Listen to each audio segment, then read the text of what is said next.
আজিজ ভাই, আজকে খুব একটা আলোচিত বিষয় হলো এরকম যে আমরা দেখলাম যে একটা ঐক্য, নির্বাচন এবং সংস্কার, এই তিনটা বিষয়ের উপর একটা সেমিনারের মতো হয়েছে আজকে, সারাদিনই হয়েছে এবং এটা বোধহয় কালকেও হবে।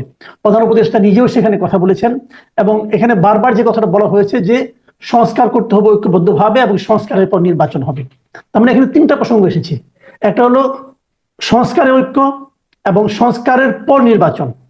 এই যে ধারাবাহিকতার কথা বলা হচ্ছে, আমার দুটো প্রশ্ন আপনার কাছে, আপনি একবারই উত্তর দেন। এক নম্বর হলো, এই ঐক্যর মাধ্যমে সংস্কারটা কি সেরকম বাস্তবতা আমাদের এখানে আছে?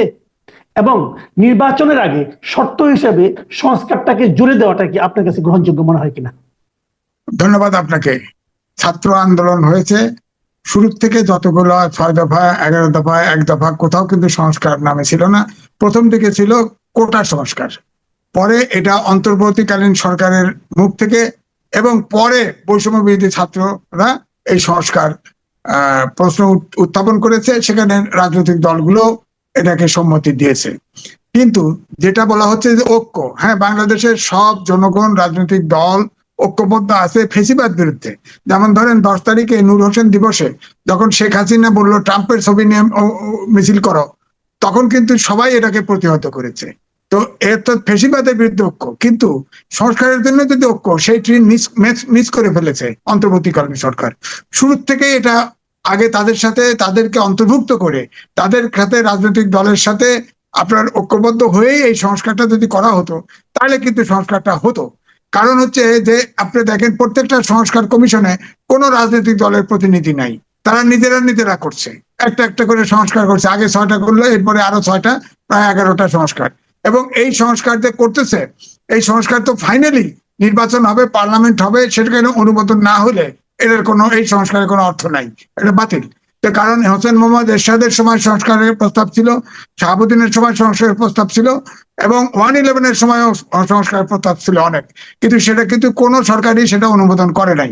সুতরাং এই সরকার, অন্তর্বর্তীকালীন সরকার, রাজনৈতিক দলগুলোকে দূরে রেখে যে সংস্কার করছে, এটা তো আমার তো মনে হয় না নির্বাচনে সরকার, যে সরকারি ক্ষমতায় আসুক, তাদের এই সংস্কার অনুমোদন করবে, সেরকম মনে হচ্ছে না। কারণ ইতিমধ্যেই আপনার রাজনৈতিক দলগুলোর মধ্যে কিন্তু এই অন্তর্বর্তীকালীন সরকারের দূরত্ব তৈরি হয়ে গেছে। সুতরাং এখন এই মুহূর্তে আর এই সংস্কারের জন্য ঐক্য, এটা সম্ভব না। এখন সংস্কার প্রস্তাব নেবেন, প্রস্তাব নিয়ে 6টা কমিশনের প্রধানকে নিয়ে প্রফেসর ইউনূস বসবেন, বিরোধী দল মনে হবে আজিবদের সম্মতি দিয়ে আসবেন। এত সহজ না বিষয়টা, এত সহজ না। সুতরাং এটা হবে না, কারণ অনেক জায়গায় রাজনৈতিক দলের ভিতরে মতবিরোধ আছে। সহজ হতো যদি বিএনপির 31 দফাদের সংস্কার প্রস্তাব যেটা জমা দিয়েছে, সেটাকে বেসিস ধরে তার সাথে অ্যাড করতো, মাইনাস করতো, যোগ করতো, তাহলে সংস্কারটা এগোতো। কিন্তু এখন সংস্কার এগোবে না, আমার মনে হয় সংস্কার হবে না। কিন্তু সরকার তো ঐক্যের আহ্বান জানিয়েছে, সরকার যা হবার হয়ে গেছে, কিন্তু এখন তো সরকার ঐক্যের আহ্বান জানিয়েছে এবং সব রাজনৈতিক দলের সঙ্গে বসতে চেয়েছে, এবং তারা বলেছে যদি কোনো সংস্কার প্রস্তাব রাজনৈতিক দলগুলো গ্রহণ না করে সেটা বাতিল। তাহলে না, একটা মিনিমাম পয়েন্টে সংস্কার হওয়ার কি কোনো সম্ভাবনা আপনি দেখছেন না? না, মিনিমাম যেটা ধরেন বড় দল বিএনপি বলেছে নির্বাচন কেন্দ্রিক যতটুকু সংস্কার দরকার ওটুকু সংস্কার করে আপনার নির্বাচনে যাওয়া উচিত। এখন এইখানেই ঐক্যবদ্ধ কেমনে হবেন বলেন? জামাতে ইসলাম সেকেন্ড বড় দল, তারা বলতেছে আনুপাতিক নির্বাচন চাই। বিএনপি বলছে যে আগে যেভাবে নির্বাচন হয়েছে ওয়েস্টমিনস্টার সিস্টেমে, সেইভাবেই চাই। ধরেন এই দল ঐক্যমত হলো না, কি করে ঐক্যমত করবে? তাহলে কি সংস্কার ছাড়া নির্বাচনে যাবে? এটা কিন্তু ভাবতে হবে। এই জন্য তাদের প্রতিনিধি থাকলে এটা কিন্তু এই সংস্কারকে তারা অন করতো। এখন তো অন করতেও পারে, নাও পারে। আর তারপরে ইগোর প্রশ্ন হয়ে গেছে, তো রাজনৈতিক দলকে বাদ দিয়ে আমার কথা আমি কব, তো খালি হুনায় লব। এরা কারা? এরা কারা? এদের কথা হুনাবে বাংলাদেশের রাজনীতিবিদদের। আর রাজনীতিবিদরা এগুলো যে ক্ষমতায় আসবে ইলেকশনের মাধ্যমে, জনপ্রতিনিধি পার্লামেন্টে পাস করলে সংস্কার হবে, পাস করার আগে তো হবে না। এটা তো যদি এইভাবে রাজনৈতিক দলগুলোকে বাদ দিয়ে সংস্কার করে, এটা যৌক্তিক হলেও ফেলে দিবে। রাজনৈতিক দল নেতাদের আমরা ভালো বুঝি, ফেলে দিবে। তাহলে কি সেই আশঙ্কাটাই সত্য হচ্ছে? এতদিন বলা হচ্ছিল যে 52 বছরের পলিটিক্যাল পার্টিগুলো কোনো সংস্কার করে নাই, এই জন্য তাদের সংস্কার করতে হচ্ছে। তো আপনার কথা থেকে সেই ধরনের ইঙ্গিত পাচ্ছি যে পলিটিক্যাল পার্টিগুলো আসলে সংস্কারের জন্য খুব একটা আগ্রহী না। তাহলে কি সেটাই সত্য হচ্ছে? না, পলিটিক্যাল পার্টি সংস্কারের জন্য আগ্রহী, কিন্তু যথেষ্ট না। কারণ নাহলে 31 দফা তো সব দল মিলা, এখানে জামাতেরও অপিনিয়ন আছে 31 দফার ভিতরে। এখন তো জামাত আবার একটু অন্য কথা বলছে। 31 দফা তো সংস্কার বিএনপি করেছে, তাদের সাথে যে 20 দল ছিল এবং পরে বাম দলগুলো অ্যাড হয়েছে, এই সব মিলেই 31 দফা করেছিল, আওয়ামী লীগ বাদ দিয়ে, অর্থাৎ ওই মহাজোট বাদ দিয়ে, মহাজোটের শরিক জাতীয় পার্টি বাদ দিয়ে। তো ঐক্য তো ছিলই 31 দফায়, সেখানে কিছু যোগ বিয়োগ করতে পারতো, তাহলে খুব ইজি হতো বিষয়টা। কিন্তু এনারা এই আপনার সংস্কার কমিশন করেছে, এই সংস্কার কমিশনে কোনো রাজনৈতিক দলকে জিজ্ঞাসা না, এরা তাদের অন্তর্ভুক্ত করে নাই। এই সংস্কার মানবে কেমনে? হেরা কারা?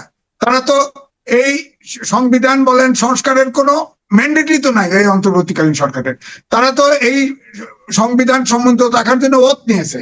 তারা তো যেহেতু সংস্কারে হাত দিছে, তাদের তো আপনার উপদেষ্টা পদই নাই, ওত ভঙ্গ করে ফেলছে। তো এটা তো বাংলাদেশের লোক এখন বিপদে পড়ছে। তো কারণ এদেরকে ধাক্কা দিলে ফ্যাসিস্ট এসে পড়ে, পাশে ভারত উকি ঝুঁকি মারতেছে, আসে পড়ে, এই জন্য তো ধাক্কাও দিতে পারতেছে না, তাদের গিলতেও পারতেছে না। এই অবস্থায় দেশ, অর্থাৎ দেশে আমি বলবো একটা স্ট্যান্ড স্টিল অবস্থা হয়ে গেছে রাজনৈতিক অঙ্গনে, দেশটা থেমে গেছে, এখানে আগাচ্ছে না। এদিকে মানুষের যে স্বাভাবিক ডিমান্ড, দাবি দেওয়া, এটাও পূরণ করতে পারছে না, অর্থাৎ সরকারও চালাতে পারতেছে না, আবার রাজনৈতিক দলগুলোর সাথে দূরত্ব তৈরি করেছে। সুতরাং এই জন্য বলছি যে গত নভেম্বরে এই আপনার আন্তর্জাতিক ক্রাইসিস গ্রুপ একটা প্রতিবেদন দিয়েছিল যে রাজনৈতিক জনগণের প্রত্যাশা যদি অন্তর্বর্তীকালীন সরকার পূরণ করতে না পারে এবং রাজনৈতিক দলগুলোর সাথে যদি অন্তর্বর্তীকালীন সরকারের দূরত্ব হয়, তাহলে রাজনৈতিক ভ্যাকুয়াম তৈরি হবে। সেই ভ্যাকুয়াম সেনাবাহিনী পূরণ করবে। পরিষ্কার লেখছে, আমাদের বাংলাদেশের পত্রিকা ছাপা হয়েছে। আমরা তো মনে হয় দেশটাকে সেই দিকেই ধাক্কা নিচ্ছে অন্তর্বর্তীকালীন সরকার, কারণ অন্তর্বর্তী সরকারের কারো কথার মিল নাই। তো প্রধান উপদেষ্টা এক কথা বলে, আগে বললো যে 26-এর প্রথম দিকে নির্বাচন হবে, 25-এর শেষে অথবা 26-এ, আজকে আবার উপদেষ্টা একটু ভিন্ন ভাষায় কথা বললেন, আবার অন্যান্য উপদেষ্টা এক একজন এক এক রকম কথা বলে। তাদের সাথেই তো কোনো আবার উপদেষ্টার মধ্যেই তো আন্ডারস্ট্যান্ডিং এর অভাব। দেশের সাথে রাজনৈতিক কি করে, মানে তাহলে আপনি সমাধানটা কোথায় দেখছেন? তাহলে কি হবে সামনে, কি হতে পারে? আমার কাছে মনে হচ্ছে, আমার সাজেশন হচ্ছে এখন সবগুলো দল নিয়ে রাউন্ড টেবিলে বসায়, ইমিডিয়েটলি বসে তাদের মতামত নিয়ে বিএনপির 31 দফাকে বেসিস ধরে, আপনার সংস্কার কমিশন যা রিপোর্ট দেয় ওটার বেসিস ধরে যদি বসে, হয়তো 2 দফা 4 দফা 5 দফা বসলে একটা সমাধান হতে পারে। কিন্তু রাজনৈতিক দলকে দূরে রেখে কোনো সমস্যার সমাধান হবে না। শেষ পর্যন্ত সবাই অন্তর্বর্তীকালীন সরকার বলেন, রাজনীতি বলেন, সবার হাতছাড়া হয়ে যাবে দেশটা, আমার কাছে মনে হচ্ছে। অনেক ধন্যবাদ জনাব এম এ আজিজ আপনাকে।